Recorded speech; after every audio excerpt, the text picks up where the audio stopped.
Thank you, Senator Markey, and thank you to our witnesses for being here today. We,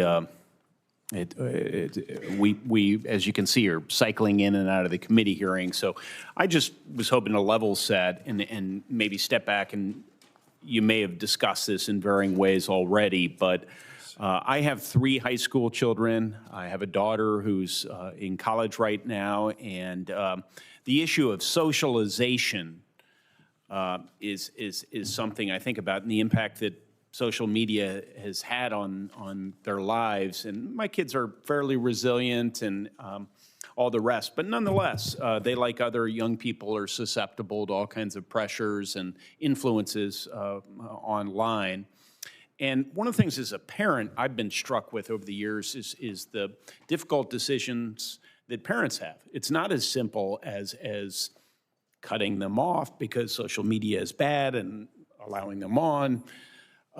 You have to balance all sorts of competing incentives and disincentives. So among the things we have to deal with in terms of socialization is the fact that their friend groups are on.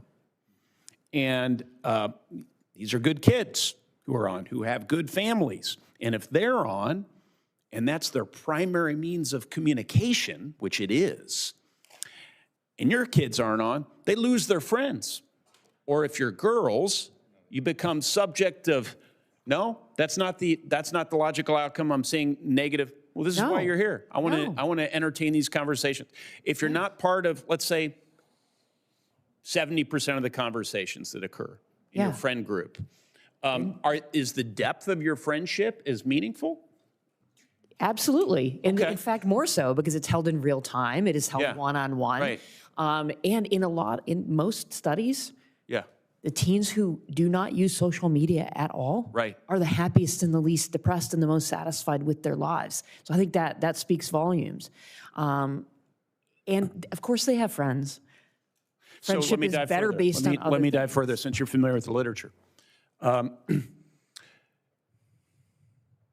So you can distinguish between the power, the effect, the authenticity of online conversations. They're an entirely different animal than in-person conversations, because I suspect you would say, or maybe find in the research, that the more conversation you have with someone in person, the more you're communicating, the deeper the relationship. Exactly. You're saying the opposite is the case online. Or the effect is much weaker or something, I'll give you the biological Dr. Horvath. Oh, sorry about that. Oh, sorry. Please. The biological mechanism is when we interact live and in person, as of today, your body will release a set of chemicals, one of which is oxytocin, which is a bonding mechanism. When we see surges in those chemicals, we know we're forming a connection. When we interact via text online, the body does not release oxytocin. It releases a different set of chemicals, primarily tachykinins, which are the precursor to chemical depression. So in a very real sense, we can say biologically, text-based communication is not recognized as actual interaction by our body. What about FaceTime, for example, or Zoom or other things? Yes, if you can see somebody's face and hear their voice, you can get away with it. That's why when we were growing up with phones with the long cord and you would run into the pantry to talk to your girlfriend or boyfriend, that worked for oxytocin. But how many of our kids are FaceTiming? The data on the percentage of time they spend on FaceTime versus communicating with each other on Twitter. Not as much. Yeah, exactly. That's my sense. Very interesting. Yes. I would just add, I do think it is a parental challenge in the sense that we feel and we hear from our children that they feel left out.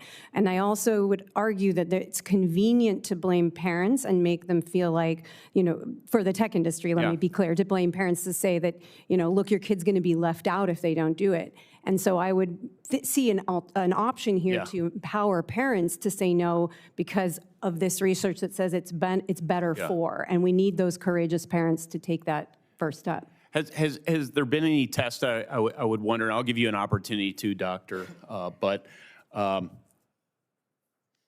find this among the females in my house in particular. I hope people are comfortable with the fact that male and female conversations may be different on balance. I am. And so I also wonder, my daughters have very good friends, but might the person who's not part of even the online conversations become a subject to those conversations if you're not plugging in enough. So is that something we should not take seriously and be dismissive of? Or that's, Doctor, please go ahead. I think it's important to acknowledge heterogeneity.